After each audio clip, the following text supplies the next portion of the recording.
கர்த்தராகிய இயேசு கிறிஸ்துவின் நாமத்திற்கு மகிமை உண்டாவதாக. கர்த்தருக்குள் பிரியமானவர்களே, இந்த நாளுக்கான சிந்தனை பகுதியை நாம் கொஞ்ச நேரம் எடுத்து சிந்திச்சு பார்க்கலாம். நம்ம மிகுந்த தேவ பக்தியை நம்மளுடைய ஆவிக்குரிய விஷயத்தில் காட்டுறதுல ரொம்பவே கவனமாக இருக்கிறோம். நல்லா ஜெபிக்கிறவங்களா, வேத வசனம் கேட்குறதுல ரொம்பவே ஆர்வம் உள்ளவங்களா, சபை ஊழியத்தில் முக்கிய பங்கெடுக்கிறவங்களா இருப்போம். நம்மளுடைய ஆவிக்குரிய வாழ்க்கையில் நம்மளுடைய செயல்பாடுகளை குறித்து நமக்கு மிகப்பெரிய திருப்தி இருக்கலாம். ஆனால் அடுத்தவங்களோட எப்படியாப்பட்ட உறவு வச்சுருக்கிறோம், எப்படி நடந்துக்கிறோன்றதுல தான் நம்மளுடைய தேவ பக்தி இருக்குது அப்படின்றத நம்ம மறந்துடக்கூடாது. மற்றவங்களோட இருக்கக்கூடிய உறவில் எதுக்கு எடுத்தாலும் நாம் அவசரப்படுறோம், ஆத்திரப்படுறோம். நமக்கு பொறுமைன்றதே இருக்கிறதில்ல. அதுலேயும் நீடிய பொறுமையை பற்றி சொல்ல வேண்டியதே இல்லை. நம்மளுடைய குணம், நடந்து கொள்ளக்கூடிய முறையை நம்ம கவனித்து பார்த்தோன்னா எதுக்கு எடுத்தாலும் உணர்ச்சி வசப்படுறவங்களாவே நாம் இருக்கிறோம். இன்றைக்கும் நம்மளை ஆராய்ஞ்சு பார்த்து ஒரு முக்கியமான குணத்தை கற்றுக்கொள்ளலாம். வசதியான வீடு ஒன்று, அதில் வரவேற்பு அறாது. 80 வயசு மதிக்கத்தக்க முதியவர் ஒருத்தர் ஜன்னலுக்கு பக்கத்தில் சாய்வு நாற்காலியில் உட்காந்துருந்தார்.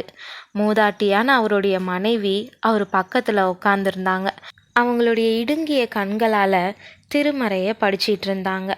நல்லா படித்து பெரிய பதவியில் இருக்கக்கூடிய 45 வயசான அவங்களுடைய பையன் அவருடைய லேப்டாப்பில் ஏதோ ஒரு வேலை பார்த்துட்டு இருந்தார். திடீர்னு ஒரு காகம் முதியவருடைய பக்கத்தில் வந்து ஜன்னலில் உட்காந்துச்சு. என்ன இது அப்படின்னு சொல்லிட்டு முதியவர் கேட்டார்.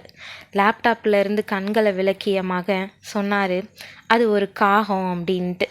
கொஞ்ச நேரம் கழித்து அந்த முதியவர் மறுபடியும் கேட்டார், என்ன இது அப்படின்ட்டு.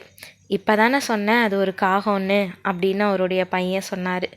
மறுபடியும் கொஞ்ச நேரம் கழித்து 3வது முறையாக அந்த முதியவர் அவருடைய பையன்கிட்ட என்ன இதுன்னு சொல்லி கேட்டார். கொஞ்சம் எரிச்சலோட அந்த பையன் அது ஒரு காகம்னு சொல்லி பதில் சொன்னார். இன்னும் கொஞ்ச நேரம் கழித்து அந்த தந்தை 4வது முறையாக அதே கேள்வியை கேட்டார், என்ன இது அப்படின்ட்டு. ஆனால் அந்த பையன் பொறுமையை இழந்து போய் அவனுடைய அப்பாவை பார்த்து, அதே கேள்வியை ஏன் திரும்ப திரும்ப கேட்டுக்கிட்டே இருக்கீங்க? எத்தனை முறை தான் பதில் சொல்கிறது? அது ஒரு காகம்னு சொல்கிறேன்ல, இதை கூட உங்களால் புரிஞ்சிக்க முடியாதா அப்படின்னு சொல்லிட்டு சொன்னார். முதுமை அடைஞ்சிட்டதுனால மறுபடியும் சின்ன குழந்தை போல் ஆனதுனாலையோ என்னமோ தெரியல, தந்தையுடைய முகத்தில் எந்தவித உணர்ச்சிகளும் தென்படவே இல்லை. அவருக்கு பக்கத்தில் அமைதியாக வேதத்தை வாசிச்சிட்டு இருந்த அவருடைய மனைவி எழுந்து அவங்களுடைய அறைக்கு போயிட்டு வந்தாங்க. அவங்களுடைய கையில் ரொம்பவே பழமையான நாட்குறிப்பு ஒன்று இருந்துச்சு. அது அந்த தந்தையுடைய நாட்குறிப்பு. தான் பையன் பிறந்ததுலேருந்து அவர் அதில் எழுதிட்டு வந்தார். அதில் ஒரு பக்கத்தை திறந்த தாய் அதை தான் பையன்கிட்ட கொண்டு போய் கொடுத்து படிக்க சொன்னாங்க. அந்த பக்கத்தில் இப்படி எழுதப்பட்டிருந்துச்சு, எனது சின்னஞ்சிறு மகன் என்னுடன் உட்கார்ந்திருக்கும்போது ஜன்னலில் ஒரு காகம் வந்து அமர்ந்தது. என் மகன் அது என்ன என்று 23 தடவைகள் கேட்டான். அது ஒரு காகம் என்று நான் 23 தடவைகளும் பதில் சொன்னேன். அவன் ஒவ்வொரு முறை அந்த கேள்வியை கேட்டபோதும் நான் அவனை பாசத்துடன் அணைத்து கொண்டேன். அவன் திரும்ப திரும்ப கேட்ட அதே கேள்வி என்னை எரிச்சல் அடைய செய்யவில்லை. அதற்கு மாறாக கள்ளங்கபடமற்ற அச்சிறு குழந்தையின் மீது எனக்கு பிரியம்தான் அதிகமானதுன்னு எழுதியிருந்துச்சு. இதை படித்த மகனுடைய கண்கள் பனித்து வந்துச்சு. 23 தடவை அதே கேள்வியை கேட்டப்போ தான் மேலே பாச மழை பொழிஞ்ச தன்னுடைய அப்பா மேலே எரிச்சல் அடைஞ்சதுக்காக அவன் ரொம்ப மனசு வருந்தி போனான்.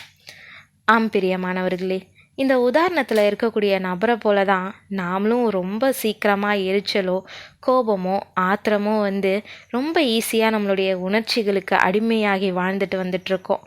மற்றவங்க கிட்ட கொஞ்சம் கூட பொறுமையை காமிக்கிறதில்ல, அடுத்தவங்களுடைய நிலையை கொஞ்சம் கூட நிதானிக்கிறதில்ல. ரொம்பவே ஈஸியாக குற்றம் சாட்டி குறை சொல்லி நம்ம குற்றவாளிகளாகிடுறோம். இதனுடைய விளைவு நம்ம நிறைய உறவுகளை இழந்துட்டு வந்துட்டுருக்குறோம். பிரியமானவர்களே, யோசிச்சு பாருங்க, ஒருவேளை தேவன் நம்மக்கிட்ட பொறுமையை காமிக்காம நம்மளுடைய செய்கைக்கு தக்கதாக நடந்திருந்தா நாம் நிர்மூலமாகி இருப்போம் இல்லையா? இதை உணர்ந்த பவுல் அவங்க முன்னே நான் தூஷிக்கிறவனும் துன்பப்படுத்துகிறவனும் கொடுமை செய்கிறவனுமாயிருந்தேன். அப்படி இருந்தும் நான் அறியாமல் அவ்விசுவாசத்தினாலே அப்படி செய்தபடியினால் இரக்கம் பெற்றேன். அப்படி இருந்தும் நித்திய ஜீவனை அடையும்படி இனிமேல் இயேசு கிறிஸ்துவனிடத்தில் விசுவாசமாயிருப்பவர்களுக்கு திருஷ்டாந்தம் உண்டாகும் பொருட்டு பிரதான பாவியாகிய என்னிடத்தில் அவர் எல்லா நீடிய பொறுமையையும் காண்பிக்கும்படிக்கு இரக்கம் பெற்றேன்னு 1 தீமோத்தேயு 1:13-16 சொல்கிறாரு. இதை உணர்ந்தவராதான் தேவனுடைய நீடிய பொறுமையை தன்னுடைய வாழ்க்கையிலையும் கடைப்பிடிச்சு விசுவாசிகளையும் நீங்கள் தேவனால் தெரிந்து கொள்ளப்பட்ட பரிசுத்தரும் பிரியருமாய் உருக்கமான இரக்கத்தையும் தயவையும் மனத்தாழ்மையையும் சாந்தத்தையும் நீடிய பொறுமையையும் தரித்து கொண்டு ஒருவரை ஒருவர் தாங்கி ஒருவர் பேரில் ஒருவருக்கு குறைபாடு உண்டானால் கிறிஸ்து உங்களுக்கு மன்னித்தது போல ஒருவருக்கு ஒருவர் மன்னியுங்கள்னு கொலைசேயர் 3:12-13 திடமாக ஊக்குவிக்கிறாரு. ஆகவே பிரியமானவர்களே, தேவனுடைய நீடிய பொறுமையை ஆசீர்வாதமாக அடைஞ்ச நாம மற்றவங்களோட நீடிய பொறுமையை காமிச்சு அழகான தேவ குணத்தோட மற்றவங்களோட நடந்து நம்மளுடைய தேவ பக்தியால் தேவனை மகிமைப்படுத்துவோம்.